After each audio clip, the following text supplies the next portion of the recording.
உலகில் உள்ள கடல்களிலேயே மிகவும் ஆழமான கடல் பகுதி என்றால் அது பசிபிக் பெருங்கடலில் அமைந்துள்ள மரியானா ட்ரென்ச்சை குறிப்பிடலாம். இதனை பற்றி பெரும்பாலானோருக்கு தெரிந்திருந்தாலும் இதனுள் ஒளிந்துள்ள மர்மமான மாபெரும் உயிரினங்களை பற்றி பலருக்கும் தெரிந்திருக்க வாய்ப்பில்லை.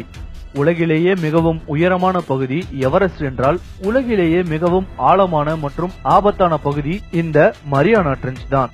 சுமார் 11 கிலோமீட்டர்கள் ஆழம் கொண்ட இந்த பகுதியானது மரியானா தீவுகளில் இருந்து 200 கிலோமீட்டர் தொலைவில் அமைந்துள்ளது. இந்த மரியானா ட்ரென்ச் ஆனது சுமார் 2550 கிலோமீட்டர் நீளமும் 69 கிலோமீட்டர் அகலமும் கொண்ட வி வடிவமுள்ள ஒரு மாபெரும் பள்ளத்தாக்காகும். இந்த மாபெரும் பள்ளத்தாக்கினுள் சுமார் 9 கிலோமீட்டர் உயரமுள்ள எவரெஸ்ட் சிகரத்தை முழுவதும் பொருத்தினால் கூட 1 கிலோமீட்டருக்கு மேல் கடல் நீர் மீதம் இருக்கும் என்றால் இதன் ஆழத்தை கற்பனை செய்து பாருங்கள். 1957ஆம் ஆண்டு சோவியத்தை சேர்ந்த ஆராய்ச்சியாளர்கள் வித்யாஸ் என்ற கப்பலின் உதவியுடன் மரியானா ட்ரென்ச் பகுதியில் சுமார் 7 கிலோமீட்டர் ஆழத்தில் ஆராய்ச்சியை மேற்கொண்ட போது இதுவரை வேறு எங்குமே கண்டுபிடிக்கப்படாத, இன்னும் சொல்ல போனால் நம் மனித இனத்துக்கு பரிச்சயப்படாத பல வினோத கடல்வாழ் உயிரினங்களை கண்டுபிடித்தனர். இருப்பினும் போதிய கருவிகள் மற்றும் நவீன வசதிகள் இல்லாததால் 7 கிலோமீட்டருக்கு கீழ் என்ன இருக்கிறது என்பதை அவர்களால் துல்லியமாக கண்டுபிடிக்க முடியவில்லை. அதன்பின் 1960இல் சுவிட்சர்லாந்தை சேர்ந்த ஆராய்ச்சியாளரான ஜேக்கஸ் பிக்கார்ட் என்பவரும் அவருடைய துணை ஆராய்ச்சியாளரும் மரியானா ட்ரென்ச்சின் ஆழமான பகுதியை உலகிலேயே முதன்முறையாக ஆராய திட்டமிட்டனர்.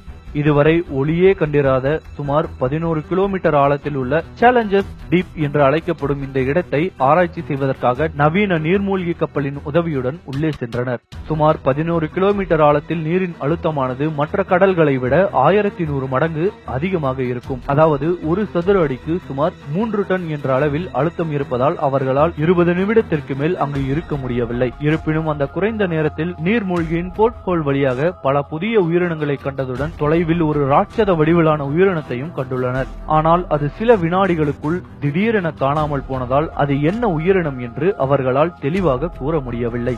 அதன்பின் 1985இல் அமெரிக்காவை சேர்ந்த ஆராய்ச்சி குழு கம்ப்யூட்டர் உதவியுடன் இயங்கும் சுமார் 9 மீட்டர் உருளை வடிவ கருவியை கொண்டு கடலின் ஆழத்தில் அப்படி என்னதான் இருக்கிறது என்று ஆராய்ந்தனர். திடீரென அக்கருவி ஒரு விசித்திரமான சத்தத்தை பதிவு செய்ததுடன் அக்கருவியை ஏதோ ஒன்று பலமாக தாக்கியும் உள்ளது. 3 மணி நேர போராட்டத்திற்கு பிறகு அக்கருவியை மீட்டு சோதனையிட்ட போது பலமாக தாக்கப்பட்ட பல் தடங்களும் ஒரு பெரிய அளவிலான பல்லும் கிடைத்துள்ளது. இதனை வைத்தும் பல ஆராய்ச்சியாளர்களின் முடிவை கொண்டும் 15 லட்சம் வருடத்திற்கு முன் அழிந்து போன அசாத்திய திறமை வாய்ந்த மெக்லோடான் என்னும் 50,000 கிலோ எடையுள்ள ராட்சத சுறாவின் வழித்தோன்றலாகத்தான் இது இருக்க வேண்டும் என உயிரியல் ஆராய்ச்சியாளர்கள் கணித்துள்ளனர். ஏனெனில் சுமார் 3 டன் அழுத்தத்தில் தற்போதுள்ள எந்த வகை உயிரினங்களும் இங்கு வாழ முடியாது என்றும் இது மெக்லோடன் இனத்தை சேர்ந்ததாகத்தான் இருக்க முடியும் என்றும் கூறுகின்றனர். ஆனால் இந்த மர்ம உயிரினத்தை பற்றிய உறுதியான ஆதாரங்கள் ஆராய்ச்சியாளர்களிடம் கூட இல்லை என்றுதான் சொல்ல வேண்டும். இது மட்டும் இல்லாமல் தற்போது ஒரு வித்தியாசமான ஜெல்லி ஃபிஷையும் கண்டுபிடித்துள்ளனர். இது பார்ப்பதற்கு சிவப்பு மற்றும் மஞ்சள் நிறத்தில் ஒளிரும் வேற்று கிரக உயிரினம் போல் தோற்றமளிப்பதாகவும் ஆராய்ச்சியாளர்கள் கருதுகின்றனர்.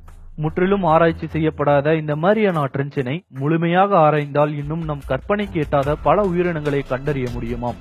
இருப்பினும் அதற்குரிய பல நவீன ஆராய்ச்சி கருவிகள் இன்னும் கண்டுபிடிக்கப்படாததால் இன்றளவும் மர்மத்தின் உச்சமாகவே உள்ளது இந்த